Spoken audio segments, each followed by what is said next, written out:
Welcome back. ಬಾಗಲಕೋಟೆಯ ಮುಧೋಳದಲ್ಲಿ ಪ್ರಕೋಪಕ್ಕೆ ತಿರುಗಿದೆ ರೈತರ ಆಕ್ರೋಶ.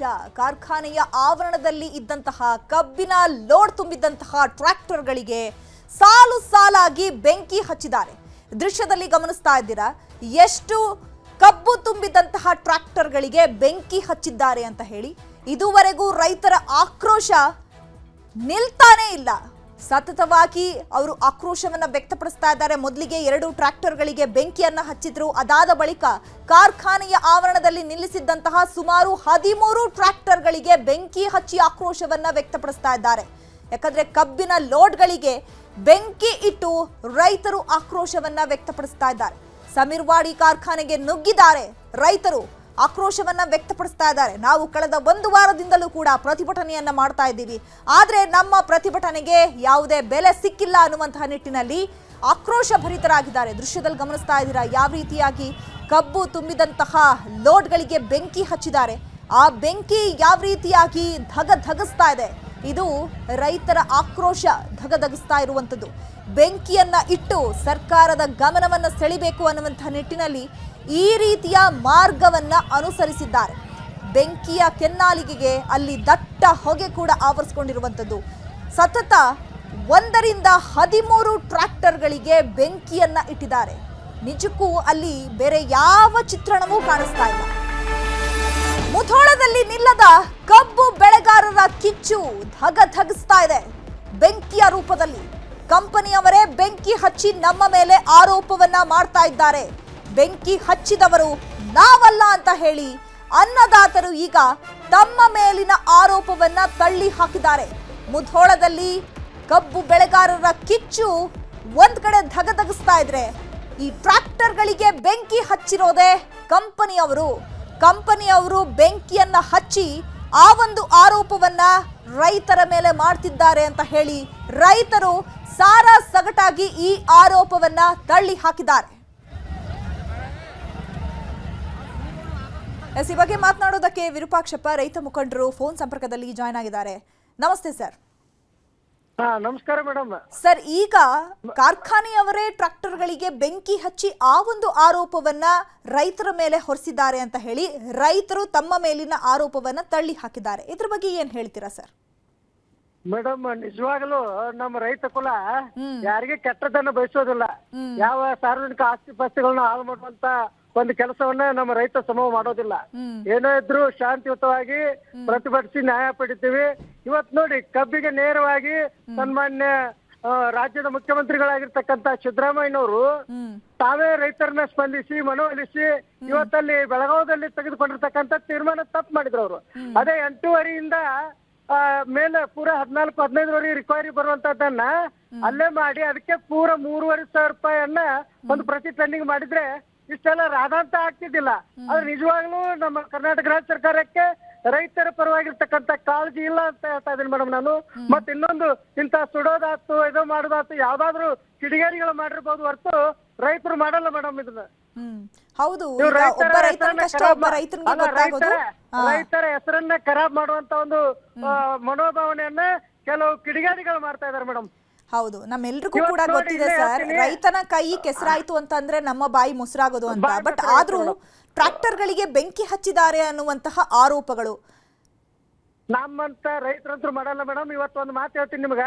ನಾವು ಒಂದು ಪದಾಧಿಕಾರಿಗಳು ಒಂದು ಮನವಿಯನ್ನ ಕೊಡಕ್ ಬಂದಿದ್ದೇವೆ ಜಿಲ್ಲಾಧಿಕಾರಿಗಳ ಕಚೇರಿ ಬಾಗಲಕೋಟೆಯಲ್ಲಿ. 3ರಿಂದ ಒಬ್ಬ ಎಡಿಸಿ ಅವರು ನಮ್ಮ ಮನವಿ ತೆಗೆದುಕೊಳ್ಳಲು ಬರ್ತಾ ಇಲ್ಲ. ನಮ್ಮ ಒಂದು ಮನವಿ ಏನಂದ್ರೆ, ಗೋವಿನ ಜೋಳಕ್ಕೆ ಬೆಂಬಲ ಬೆಲೆ ಕೊಡಬೇಕು, ಖರೀದಿ ಕೇಂದ್ರ ತೆಗಿಬೇಕು, ಮತ್ತು ಈ ಕಬ್ಬಿಗೆ 3,500 ರೂಪಾಯಿಯನ್ನ 8:30ಯಿಂದ ರಿಕ್ವೈರಿ ಇಟ್ಕೊಂಡು ಎಲ್ಲ ಇದಕ್ಕೆ ಕನಿಷ್ಠ 3,500 ರೂಪಾಯಿ ಕೊಡ್ಬೇಕು ಅಂತೇಳಿ ಬೇಡಿಕೆಯನ್ನು ಇಟ್ಕೊಂಡು ಅದರ ಒಂದು ಹೋರಾಟವನ್ನು ರೂಪಿಸುವ ಸಲುವಾಗಿ ಭಾರತೀಯ ಕಿಸಾನ್ ಸಂಘದವರು ಇವತ್ತು ನಾವು 8-10 ಜನ ಪದಾಧಿಕಾರಿಗಳು 3 ಗಂಟೆಗೆ ಬಂದು ಕೂತಿದ್ದೇವೆ ಮೇಡಮ್ ಜಿಲ್ಲಾಧಿಕಾರಿಗಳ ಕಚೇರಿ ಮುಂದೆ. ಒಬ್ರು ಯಾವುದೇ ಒಬ್ಬ ಎಡಿಸಿ ಅವರು ಇಲ್ಲಿ ಬಂದು ಒಂದು ಮನವಿ ತಗುವಂತ ಒಂದು ಇದಿಲ್ಲ. ನಾವು ಈಗಾಗಲೇ ಇಲ್ಲಿ DC ಆಫೀಸ್ ನಲ್ಲಿ ನಾವು ಮಲಗಿ ಒಂದು ಪ್ರತಿಭಟನೆ ಮಾಡಾಕ್ತಿವಿ. ಇವತ್ತು ಪೂರ ಬೆಳತನ ಇವರ ಮನವಿ ತಗೋರಿಗೆ ನಾವೊಂದು ಹೋರಾಟವನ್ನು ಇದು ಮಾಡಿದ್ವಿ. ಇಲ್ಲಿ ಅಧಿಕಾರಿಗಳ ಒಂದು ಏನೈತಂದ್ರೆ, ಅಧಿಕಾರಿಗಳಿಗೂ ಸಹ ಜನಪರ ಕಾಳಜಿ ಇಲ್ಲ, ರೈತ ಕಾಳಜಿ ಇಲ್ಲ. ಅವರು ಸಹ ಸರ್ಕಾರದ ತಾಳಕ್ಕೆ ತಕ್ಕಂತೆ ಕುಣಿತಿದ್ದಾರೆ ಅಂತಕ್ಕಂಥದ್ದನ್ನ ನಾನು ವ್ಯಕ್ತಪಡಿಸ್ತಾ ಇದ್ದೀನಿ ಮೇಡಮ್. ಸರ್, ಈಗ ತಾವು ಎಲ್ಲಿದ್ದೀರಾ? ಆ ಕಾರ್ಖಾನೆಯ ಆವರಣದಲ್ಲೇ ತಾವು ಇದ್ದೀರಾ? ಅಲ್ಲಿ ಏನಾಯ್ತು? ಯಾರು ಬೆಂಕಿ ಹಚ್ಚಿದ್ರು? ಕಿಡಿಗೇಡಿಗಳು ಮಾಡಿದಂತಹ ಕೃತ್ಯವನ್ನ ನಿಮ್ಮ ಮೇಲೆ ಏನಾದ್ರೂ ಹಾಕುವಂತಹ ಪ್ರಯತ್ನಗಳು ಆಗ್ತಾ ಇದೆಯಾ? ಮೇಡಮ್, ನಮ್ಮ ರೈತರು ಶಾಂತಿಯುತವಾಗಿ ಪ್ರತಿಭಟನೆಯನ್ನ ಅಲ್ಲಿ ಮಾಡ್ತಾ ಇದ್ದಾರೆ. ಕಿಡಿಗೇಡಿಗಳನ್ನ ಯಾರೋ ಬಿಟ್ಟು ಆ ಗಾಡಿಗಳನ್ನ ಸುಡುವಂತ ಕೆಲಸ ಮಾಡಿದ್ದಾರೆ. ರೈತರು ಅಂತ ಕೆಲಸಕ್ಕಾಗಲ್ಲ. ನಾನು ಮಧ್ಯಾಹ್ನ 3ರಿಂದ ಈ ಕಬ್ಬಿಗೆ 3,500 ರೂಪಾಯಿ ಕೊಡ್ಬೇಕಂತೇಳಿ ಇಲ್ಲಿ ಜಿಲ್ಲಾಧಿಕಾರಿಗಳ ಕಚೇರಿ ಮುಂದೆ ನಮ್ಮ 8-10 ಜನ ಪದಾಧಿಕಾರಿಗಳು ಬಂದು ಕಾಯ್ದ್ರು. ಇನ್ನುವರೆಗೂ ADC ಅವರು ಒಳಗಿದ್ದಾರೆ. 5:15 ನಂತರ ಇಲ್ಲಿ ಆಫೀಸ್ ನಲ್ಲಿ ಇರಬಾರ್ದು. ಆದ್ರೆ ಇದ್ದುಕೊಂಡು ಇವತ್ತು ಏನ್ ಮಾಡಕತ್ತಾರಂದ್ರೆ ಅಲ್ಲಿ ಏನ್ ಮಾಡಾಕ್ತಾರ ಗೊತ್ತಿಲ್ಲ. ಇನ್ನುವರೆಗೂ ಮನವಿ ತೆಗೆದುಕೊಳ್ಳೋಕೆ ಒಬ್ರು ಬರ್ತಾ ಇಲ್ಲ ಮೇಡಮ್ ಇಲ್ಲಿ. ಸರ್, ಈಗ ಇಷ್ಟೆಲ್ಲ ಧಗಧಗಿಸ್ತಾ ಇದೆಯಲ್ಲ, ಈಗಲಾದ್ರೂ ಜಿಲ್ಲಾ ಉಸ್ತುವಾರಿಗಳು RB ತಿಮ್ಮಾಪುರ ಆಗಿರ್ಬೋದು ಅಥವಾ ಜಿಲ್ಲಾಧಿಕಾರಿ ಆಗಿರ್ಬೋದು ನಿಮ್ಮ ಸಂಪರ್ಕಕ್ಕೆ ಇನ್ನೂ ಕೂಡ ಬಂದಿಲ್ವಾ? ಮಾತುಕತೆಗೆ ಮುಂದಾಗಿಲ್ವಾ? ಮೇಡಮ್, ಈಗಾಗಲೇ 2-3 ಸಲ ಬಂದಿದ್ದಾರೆ. ಆದ್ರೆ ಅವರ ಒಂದು ಏನಂದ್ರೆ ಅವರ ಮಾತುಗಳು ನಮ್ಗೆ ಸಮರ್ಪಕವಾಗಿಲ್ಲ. ಯಾಕಂದ್ರೆ ಅದು ರೈತರಿಗೆ ಅನ್ಯಾಯವಾಗುವಂತ ಒಂದು ಸರ್ಕಾರದ ಒಂದು ಮಾತುಗಳನ್ನ ಅವ್ರು ಹೇಳಕ್ತಾರೆ ಹೊರತು 3,500 ಕೊಡೋದು ರಿಕ್ವೈರಿ 8.5 ಅಂತ ಹೇಳ್ತಾ ಇಲ್ಲ. ಬೆಳಗಾವದಲ್ಲಿ 11.4 ಏನ್ ಕೊಡ್ತೀನಿ ಅಂತ ಹೇಳಿದಾರಲ್ಲ, ಅದು ನಮಗೆ ಸಂಬಂಧಿಸವಾಗಿಲ್ಲ ಬೇಡಿಕೆ. ನಮ್ದು ಏನೋ ಇದ್ರು 3,500 ಕೊಡ್ಬೇಕನ್ನೋದು ನಮ್ಮ ಬಾಗಲಕೋಟೆ ಜಿಲ್ಲೆಯ ಮತ್ತು ಬಿಜಾಪುರ ಜಿಲ್ಲೆಯ ಒಂದು ರೈತರ ಬೇಡಿಕೆ ಆಗಿದೆ ಮೇಡಮ್.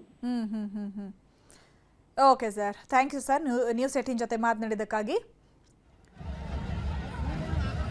ಈಗ ರೈತರು ಹೇಳ್ತಾ ಇರುವಂಥದ್ದು, ನಮಗೆ 3,500 ರೂಪಾಯಿ ಬೆಂಬಲ ಬೆಲೆಯನ್ನು ನೀವು ನಿಗದಿ ಮಾಡಬೇಕು ಅಂತ ಹೇಳಿ. ಸರ್ಕಾರ ಹೇಳ್ತಾ ಇರುವಂಥದ್ದು ಅದು ರಿಕವರಿ ಮೇಲೆ ಡಿಪೆಂಡ್ ಆಗುತ್ತೆ ಅಂತ. ಈಗ ಮುಖ್ಯಮಂತ್ರಿಗಳು ಹೇಳ್ತಾ ಇದ್ರು, ಪ್ರತಿಯೊಂದು ಜಿಲ್ಲೆಯಲ್ಲೂ ಒಂದೊಂದು ಜಿಲ್ಲೆಗಳಲ್ಲೂ ಕೂಡ ದರದ ವ್ಯತ್ಯಾಸ ಇರೋದ್ರಿಂದ ಸೊ ಅಲ್ಲಲ್ಲಿ ಜಿಲ್ಲಾಧಿಕಾರಿಗಳು ಅಥವಾ ಜಿಲ್ಲಾ ಉಸ್ತುವಾರಿಗಳು ಮಾತನಾಡ್ಕೊಳ್ಬೇಕಾಗತ್ತೆ ಅಂತ ಹೇಳಿ. ಆದರೆ ಈ ಒಂದು ನಿರ್ಧಾರ ರೈತರಿಗೆ ಸರಿ ಅನಿಸಿಲ್ಲ. ಸೊ ಹಾಗಾಗಿ ಅವರು ಮತ್ತೊಂದು ಮನವಿಯನ್ನ ಇಡ್ತಾ ಇದ್ದಾರೆ. ಆದರೆ ಸರ್ಕಾರ ಇದಕ್ಕೆ ಸ್ಪಂದಿಸ್ತಾ ಇಲ್ಲ ಅಂತ ಹೇಳಿ ರೈತರ ಆಕ್ರೋಶದ ಕಟ್ಟೆ ಒಡೆದಿದೆ. ಈಗ ನಮ್ಮ ಜನ ಬಂದ ಇಲ್ಲಿ ನಿಂತಿತ್ತು, ಅಲ್ಲಿ ಪೊಲೀಸ್ ಗಾಡಿ ಅಡ್ಡ ಹಚ್ಚಿದ್ರು. ಪೊಲೀಸ್ ಗಾಡಿ ಈಚೆ ಕಡೆ ನಮ್ಮ ಜನ ನಿಂತಿತ್ತು, ಆಚೆ ಕಡೆ ಮಕ್ಕಳೆಲ್ಲ ಒಂದು 200 ಮಂದಿನ ಅವ್ರು ಕರೆಸಿ ನಿಲ್ಲಿಸಿದ್ರು. SP ಅವ್ರ ಮುಂದೆ ಇರಾಕಲೆ ಅವ್ರ ಕಲ್ಲು ತೊಗೊಂಡೆಲ್ಲ ನಮ್ಮ ಮಂದಿಗೆ ಒಗದ್ರು. ಒಗದಕ್ಕಾರ ಪೊಲೀಸ್ ಅವ್ರಿಗೂ ಪೇಂಟ್ ಹತ್ತೈತಿ. ಅವ್ರು ಕಲ್ಲು ಹೋಗ್ಯಾರ. ನಮ್ಮ ಮಂದಿ ಕಡೆ ಓಡಿ ಬತ್ತ. ನಾವಲ್ಲಿ ಬರಾಕ್ತಿದ್ವು, ಇದ್ರಿಗೆ ಓಡಿ ಬತ್ತ ನಮ್ಮ ಮಂದಿ ಟ್ರ್ಯಾಕ್ಟರ್ ಸಹಿತ ಕಲ್ಲು ಹೋಗದೆ ಎಲ್ಲ ತಿರ್ವ್ಯಾರ. ಆ ಕಡೆ ನಮ್ಮ ಮಂದಿ ಕೆನಾಡ ಅಂತೇಳಿ ಹೋಗ್ಬೇಕಂತೇಳಿ ಅನ್ಕೊಡ್ದ. SP ಅವ್ರಿಗೆ ಪೊಲೀಸರಿಗೆ ಎಲ್ಲರಿಗೂ ಕಲ್ಲು ಹೋಗದ್ ತಿರ್ವ್ಯಾರ. ಈಗ ಅಲ್ಲಿ ರೈತರು ಯಾರು ಒಳಗಡೆ ಹೋಗಿಲ್ಲ ಸರ್? ನಿಮ್ಮ ರೈತರೆಲ್ಲ ಇಲ್ಲೇ ಇದ್ರು. ಪೊಲೀಸರು ನಮ್ಮ ರೈತರು ಕೂಡಿದಾರ. ಅಲ್ಲಿ ಪೊಲೀಸ್ ವ್ಯಾನಿಗೂ ಕಲ್ಲು ಹೋಗದಾರು, ಮುಂದೆ ಪೊಲೀಸರಿಗೂ ಕಲ್ಲು ಹೋಗದಾರು, ನಮ್ಮ ಮಂದಿಗೂ ಕಲ್ಲು ಹೋಗದಾರು. ಅಂದ್ರೆ ಇದನ್ನ ಕಾರ್ಖಾನೆಯವರೇ ಮಾಡಿ ರೈತರ ಮೇಲೆ ಹಾಕುವಂಥದ್ದು. ಅಲ್ಲಿ ಮತ್ತೆ ಕಾರ್ಖಾನೆಯವರ ಮಂದಿನರ್ಲಿ ಅದು ಮತ್ತೆ ಅಲ್ಲಿ 200 ಮಂದಿಕ್ಕಿಂತ ಹೆಚ್ಚಲ್ಲಿ ನಮ್ಮ ಜನರ ಇದ್ರಿಗೆ ಬಂದಾರಂದ್ರ ಮತ್ತೆ ಅವ್ರು ಕಾರ್ಖಾನೆಯವ್ರ ಮಂದಿನ ಅವರು. ಈಗ ಏನು ಮುಂದೆ ಏನು ನಿಮ್ದು ಆಗ್ರಹ ಸರ್? ಈಗ ಮುಂದೆ ಏನು ಆಗ್ರಹ? ನಾವು ಬಾಕಿ ಕೇಳೋ ಸಲುವಾಗಿ ಬಂದಿದ್ವಿ. ಇಲ್ಲಿ ಈ ಒಳಗೆ ಏನೇನಾಯ್ತು ಸರ್? ಒಳಗೇನಿಲ್ಲ, ಒಳಗೆ ಹೋಗೇ ಇಲ್ಲ ನಾವು. ಒಳಗೆ ಹೋಗೇ ಇಲ್ಲ. ಬಟ್ ಈಗ 100 ಟ್ರ್ಯಾಕ್ಟರ್ಗಳಿಗೆ ಬೆಂಕಿ ಹಚ್ಚಿಬಿಟ್ಟಾರ ಅವರೆಲ್ಲ. ಒಳಗೆ ಟ್ರ್ಯಾಕ್ಟರ್ಗಳು 8 ಬೆಂಕಿ ಹಚ್ಚಾರೋ ಅಲ್ಲಿ ಹೋಗಿಲ್ಲ ನಾವು. ಇಲ್ಲೇ ಇತ್ತು ರೋಡ್ನಾಗ. ಎಷ್ಟು ಟ್ರ್ಯಾಕ್ಟರ್ಗೆ ಬೆಂಕಿ ಹಚ್ಚಾರೋ ಎಷ್ಟು ಮಾಡ್ಯಾರೋ ಏನು ನಮಗೇನು ಗೊತ್ತಿಲ್ಲ. ಅಂದ್ರೆ ಇದು ಉದ್ದೇಶಪೂರ್ವಕವಾಗಿ ರೈತರ ಹೆಸರನ್ನ ಕೆಡಿಸೋ, ನಮ್ಮ ಹೆಸರು ಕೆಡಿಸೋ ಸಲುವಾಗಿ ಈ ರೀತಿ ಎಲ್ಲ ಮಾಡಕ್ಕೆ. ಏನು ಆಗ್ರಹ ಮಾಡ್ತಿದ್ರಿ ಸರ್ ಇದಕ್ಕೆ ಮುಂದೆ? ಏನಿಲ್ಲ, ಅದ ಜಿಲ್ಲಾಧಿಕಾರಿಯವರು ಅವರ SP ಅವರು ಏನೇನು ಮಾಡ್ತಾರೆ. ಒಟ್ಟಾರೆಯಾಗಿ ಹೇಳ್ತಾ ಇರೋದು, ಈಗ 50ಕ್ಕೂ ಹೆಚ್ಚು ಟ್ರ್ಯಾಕ್ಟರ್ಗಳಿಗೆ ಬೆಂಕಿ ಹಚ್ಚಿರುವಂಥದ್ದು ರೈತರು ಮಾಡಿರುವಂತಹ ಕೆಲಸಗಳು ಅಲ್ಲ, ಇದು ಕಿಡಿಗೇಡಿಗಳು ಮಾಡಿರುವಂತಹ ಕೆಲಸಗಳು. ಯಾಕಂದ್ರೆ ನಾವು ಬಾಕಿ ಬಿಲ್ಲನ್ನ ಪಾವತಿ ಮಾಡಿಲ್ಲ ಅಂತ ಹೇಳಿ ಆ ಒಂದು ಹಣವನ್ನ ಕೇಳಲಿಕ್ಕೆ ಅಂತ ನಾವು ಕಾರ್ಖಾನೆ ಹತ್ರ ಹೋಗಿದ್ವಿ. ನಾವಿನ್ನೂ ಕಾರ್ಖಾನೆಗೆ ತಲುಪಿರ್ಲಿಲ್ಲ, ಅದಾಗಲೇ ಅಲ್ಲಿ ಹೈಡ್ರಾಮಾಗಳು ಶುರುವಾಗಿತ್ತು. ಸೊ ಅಲ್ಲಿ ಕಾರ್ಖಾನೆಯ ಕಾರ್ಮಿಕರೇ ಬಂದು ಈಗ ಟ್ರ್ಯಾಕ್ಟರ್ಗಳಿಗೆ ಬೆಂಕಿ ಹಚ್ಚಿ ಆ ಒಂದು ಆರೋಪವನ್ನ ರೈತರ ಮೇಲೆ ಹಾಕ್ತಾ ಇದ್ದಾರೆ ಅಂತ ಹೇಳಿ ರೈತರು ನೇರವಾಗಿ ಈ ವಿಚಾರಕ್ಕೆ ಸಂಬಂಧಪಟ್ಟಂತೆ ಸ್ಪಷ್ಟನೆಯನ್ನ ಕೊಟ್ಟಿದ್ದಾರೆ.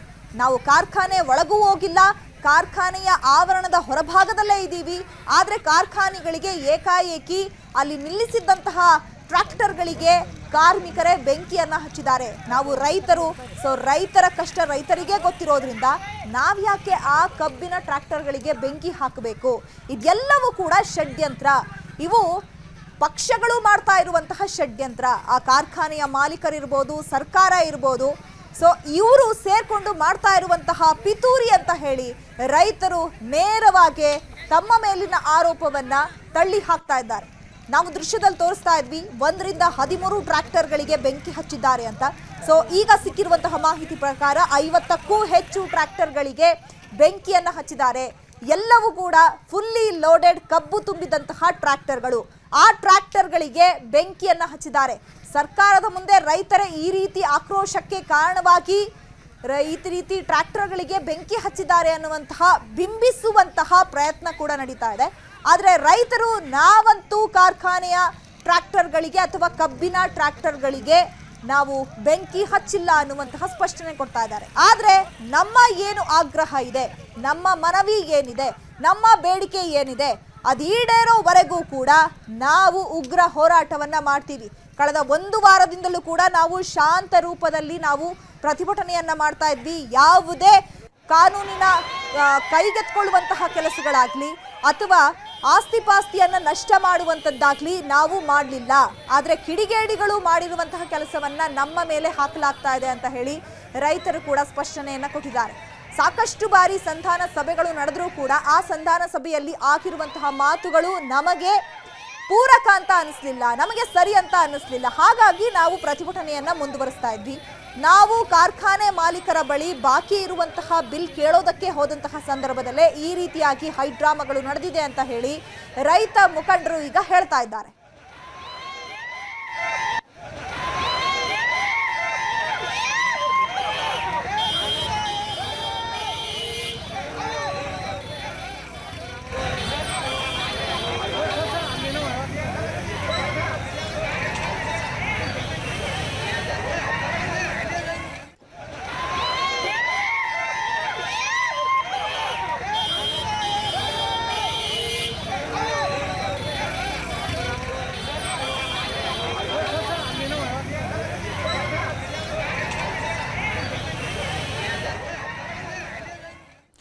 ಒಂದು ದೃಶ್ಯದಲ್ಲಿ ತೋರಿಸ್ತಾ ಇದ್ದೀವಿ, ಕಬ್ಬು ತುಂಬಿದಂತಹ ಟ್ರ್ಯಾಕ್ಟರ್ಗಳಿಗೆ ಈಗ ಬೆಂಕಿಯನ್ನ ಇಡಲಾಗಿದೆ. ಮತ್ತೊಂದು ಕಡೆ ರೈತರ ಹೋರಾಟ ಮುಂದುವರೆದಿದೆ. ನಮ್ಮ ಬೇಡಿಕೆ ಈಡೇರೋವರೆಗೂ ಕೂಡ ನಾವು ಪ್ರತಿಭಟನೆಯನ್ನ ಮಾಡ್ತೀವಿ ಅಂತ ಹೇಳಿ ಸಾವಿರಾರು ಸಂಖ್ಯೆಯಲ್ಲಿ ರೈತರು ನಡಿಗೆ ಮೂಲಕ ಬರ್ತಾ ಇದ್ದಾರೆ. ಆದರೆ ಈಗ ಕಾರ್ಖಾನೆಯ ಒಳಗೆ ರೈತರು ನುಗ್ಗಿ ಬೆಂಕಿ ಹಚ್ಚೋದಕ್ಕೆ ಪ್ರಯತ್ನ ಪಟ್ಟಿದ್ದಾರೆ ಅನ್ನುವಂತಹ ಮಾಹಿತಿ ಒಂದು ಕಡೆ ಆಯಿತು ಅಂತಂದ್ರೆ, ಮತ್ತೊಂದು ಕಡೆ ರೈತರು ನಾವು ಕಾರ್ಖಾನೆಯ ಆವರಣದ ಹತ್ರ ಇದ್ದೀವಿ, ನಾವು ಕಾರ್ಖಾನೆಯ ಒಳಗೆ ಹೋಗಿಲ್ಲ, ಕಾರ್ಖಾನೆಯ ಒಳಗೆ ಇನ್ನೂ ಎಷ್ಟು ಟ್ರ್ಯಾಕ್ಟರ್ಗಳಿಗೆ ಬೆಂಕಿ ಹಚ್ಚಿದ್ದಾರೆ ಅನ್ನುವಂತಹ ಮಾಹಿತಿ ಕೂಡ ಇಲ್ಲ. ಟ್ರ್ಯಾಕ್ಟರ್ ಈ ಕಬ್ಬು ತುಂಬಿದಂತಹ ಟ್ರ್ಯಾಕ್ಟರ್ಗಳು ಕಾರ್ಖಾನೆಯ ಆವರಣದಲ್ಲಿ ನಿಂತಿತ್ತು. ಏಕಾಏಕಿ ಬಂದಂತಹ ಕಿಡಿಗೇಡಿಗಳು ಅದಕ್ಕೆ ಬೆಂಕಿಯನ್ನ ಹಚ್ಚಿದ್ದಾರೆ.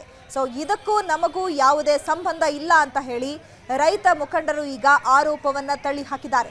ಮತ್ತೊಂದು ಕಡೆ ಈಗ ಕಬ್ಬಿನ ಲೋಡ್ಗಳಿಗೆ ಬೆಂಕಿ ಹಚ್ಚೋ ಮೂಲಕ ರೈತರು ಕೂಡ ತಮ್ಮ ಆಕ್ರೋಶವನ್ನ ವ್ಯಕ್ತಪಡಿಸಿದ್ರು. ಜೊತೆಗೆ ತಾವು ಕಾರ್ಖಾನೆಗೆ ಮುತ್ತಿಗೆ ಹಾಕಬೇಕು ಅನ್ನುವಂತಹ ಮಾರ್ಗ ಮಧ್ಯದಲ್ಲೇ 2 ಟ್ರ್ಯಾಕ್ಟರ್ಗಳು ಸಿಗುತ್ತೆ. ಆ 2 ಟ್ರ್ಯಾಕ್ಟರ್ಗಳಲ್ಲಿ ಒಂದು ಟ್ರ್ಯಾಕ್ಟರ್ನ ಟೈರ್ನ ಗಾಳಿಯನ್ನು ತೆಗೆದು ನೆಲಕ್ಕೆ ಉರುಳಿಸ್ತಾರೆ. ಮತ್ತೊಂದು ಟ್ರ್ಯಾಕ್ಟರ್ ನೆಲಕ್ಕೆ ಉರುಳದ ಸಂದರ್ಭದಲ್ಲಿ ಬೆಂಕಿಯನ್ನು ಹಚ್ಚಿ ಆಕ್ರೋಶವನ್ನು ವ್ಯಕ್ತಪಡಿಸ್ತಾರೆ. ಅದಾದ ಬಳಿಕ ಇಷ್ಟಾದರೂ ಕೂಡ ಸರ್ಕಾರವಾಗಲಿ, ಜಿಲ್ಲಾಧಿಕಾರಿಗಳಾಗಲಿ ಅಥವಾ ಜಿಲ್ಲಾ ಉಸ್ತುವಾರಿಗಳಾಗಲಿ ಯಾರೂ ಕೂಡ ಮಾತುಕತೆಗೆ ಮುಂದಾಗಿಲ್ಲ ಅನ್ನುವಂತಹ ವಿಚಾರ ರೈತರ ಆಕ್ರೋಶಕ್ಕೆ ಕಾರಣವಾಗಿತ್ತು. ಹಾಗಾಗಿ ಕಾರ್ಖಾನೆಗೆ ಮುತ್ತಿಗೆ ಹಾಕಬೇಕು, ಕಾರ್ಖಾನೆಯ ಮಾಲೀಕರ ಜೊತೆ ಮಾತನಾಡಬೇಕು ಅಂತ ಹೇಳಿ ಎಲ್ಲರೂ ಕೂಡ ಅಲ್ಲಿಂದ ಹೊರಡ್ತಾರೆ. ಅದಾಗಲೇ ಸಾಲು ಸಾಲಾಗಿ ಲೋಡ್ ತುಂಬಿದಂತಹ ಕಬ್ಬಿನ ಟ್ರ್ಯಾಕ್ಟರ್ಗಳು ಅಲ್ಲಿ ನಿಂತಿರುತ್ತೆ. ಒಂದಾದ ಮೇಲೆ ಒಂದರಂತೆ ಬೆಂಕಿ ಹಚ್ಚಲಾಗತ್ತೆ.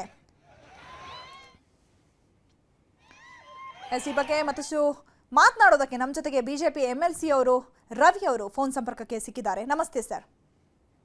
ನಮಸ್ಕಾರ ಸರ್, ಈಗ ನಿಮಗೆ ಈ ವಿಚಾರ ಗೊತ್ತಿದೆ ಅಂತ ಭಾವಿಸ್ತೀನಿ ಸರ್.